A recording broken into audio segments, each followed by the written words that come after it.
Welcome. I'm Kinetic Symphony. I hunt down and report on weird and true mysterious stories, from glitches to the paranormal. Case file number 1509, written by Annie N97. The hero who disappeared without a trace. This is from 10 years ago, when I was in school and used to live in a small town in India. My dad had a business for which he had to frequently travel to the national capital. The only train that would arrive back to the town within the same day from the capital would arrive in the nearest city 20 kilometers away by 10 p.m. So this one time, he was coming back from the city after arriving from the capital. My dad's brother, my uncle, was also in the same train, but he decided to come back home in a bus. And since my dad had taken his scooter to the train station, he was going to ride back home.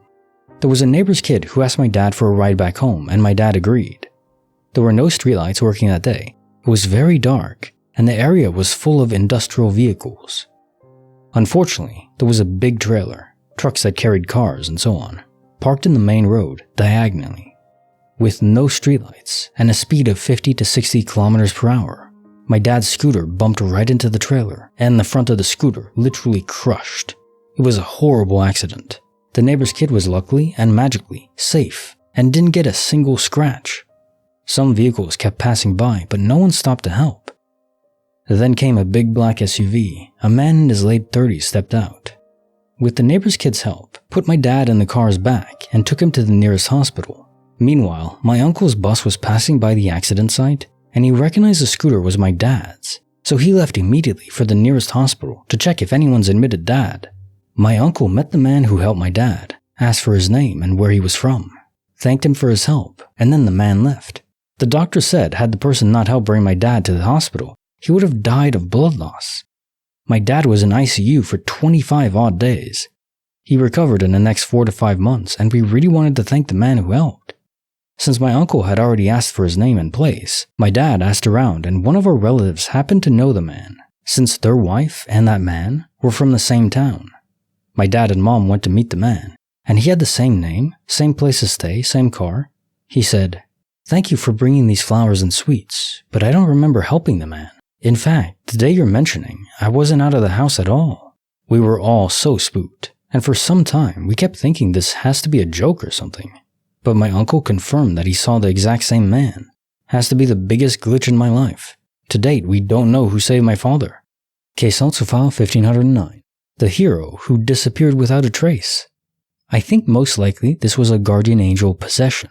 The only human in the area was this man, and he was possessed by a good spirit, your guardian angel, to come and save you in your time of need. And of course, you don't remember the possession, so for him, it's like the day is blank. Or maybe a guardian angel is even able to implant false memories. That's an idea. And again, if it's not malicious, then that's not really much of a concern. Well, depending on the level of risk that the guardian angel possessing you would take. Obviously, if they possess you and your body is damaged, that's pretty bad. But in this case, everyone's good. Case file number 1510, written by imlulz. The story of two souls meeting across lifetimes. I have never been able to explain this one, and it still haunts me to this day. Not sure if it exactly fits as a glitch in the Matrix, but perhaps a past life type of thing? I have only ever shared this with a few people in my life, so here you go, internet. When I was around 5 years old, my father, his girlfriend at the time, and myself visited a theme park. While we were walking around, I saw this girl my age and instantly recognized her. I didn't know her name or where I knew her from, I just knew that I knew her and I'd missed her. The look in her eyes when our eyes met instantly told me that she recognized me too. We both ran towards each other and embraced in a tight hug. Picture in that cliche reunited way, and started excitedly talking. I remember looking up at her parents. They were talking to each other and shrugging and laughing, like, what the hell? Our parents allowed us to walk around with each other for a while, and eventually ride the tram thing to another part of the park.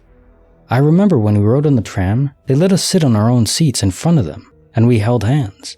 I remember eventually our parental units made us part ways, and the immense desire I had to not let her go. We hugged some more and went our separate ways. Never met her again that I know of. Case also file 1510.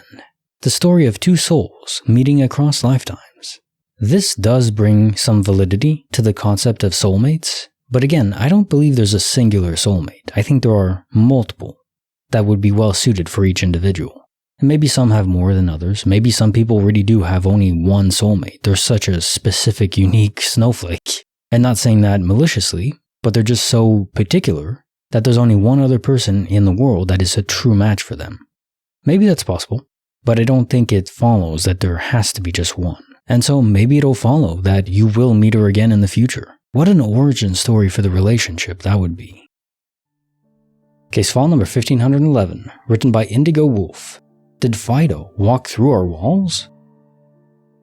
We have a very regular routine on Saturday mornings. Partner and I both work, and we leave together early. Dogs ate breakfast, potty, then come back inside for 6 hours till I get home. We had a doggy door, but we very firmly sealed it because two of our dogs like to jump the 4-inch fence, then intrude on the neighbors. They have dogs too, and our dogs want to play. I got home today, and our back fence was still locked with this wonky lock my partner put on. I struggle to get it on and off. It's a metal loop that goes over the latch. My mailman has commented on how difficult it is, and he just brings parcels to the other door. Confirmed, nobody came into the yard. Also, there's snow, and no unfamiliar prints outside our gate. I went inside and looked, and the doggy door is still firmly in place. The other two dogs didn't get outside, and if there was an easy way out, they for sure would have gone too. We have snow, and my husky loves sleeping in it, and grumps when I make him come inside. I check the cameras. Shows us letting them out in the morning. Shows us putting them back in. 3 hours of nothing except neighbors' cars going by, then poof, suddenly, dog in the yard? He looks very confused on camera too. It's winter. We don't have windows open or anything. I went through the whole house and didn't find any place he could have gotten out. Did my dog just walk through a solid door? Case file 1511. Did Fido walk through our walls? Honestly, yeah, that's the most likely explanation, is that Fido just phased through. It happens so often with pets, especially dogs, and sometimes cats. I think it comes down to NPC placeholders. I think for any given moment in time, if you don't have a soul tethered to you, then the universe can just phase you out. You're like a prop, a tree, whatever you render in a game that you don't render when the player isn't in vision of it. There's like a vision cone, and if you move out of it, then you don't exist for that period of time until the observer returns. So I think if you don't have a soul, you're not a real player, then that can happen. Now, I do believe that many pets have souls, but maybe some of them are just advanced AI. In a certain sense, you don't want to believe that, and maybe I'm completely wrong, but it's just where my mind is at right now. And now time for the quote of the day. Honest criticism is hard to take, particularly from a relative, a friend, an acquaintance, or a stranger. Franklin P. Jones. The hardest thing is to give advice to a friend, someone you care about, or family, because, well, it's easy to dismiss advice, but if you say it wrong, then they can feel attacked, and you don't want that. Now, if they openly ask for advice, sure, but otherwise, be very cautious. I'm not saying don't give them advice if they're struggling in some area, that is very clear. Financial issues, job loss, or there's plenty of advice you can give, but just tread carefully is all I'm saying. Like the video, subscribe, hit the bell. Kinetic Symphony signing off.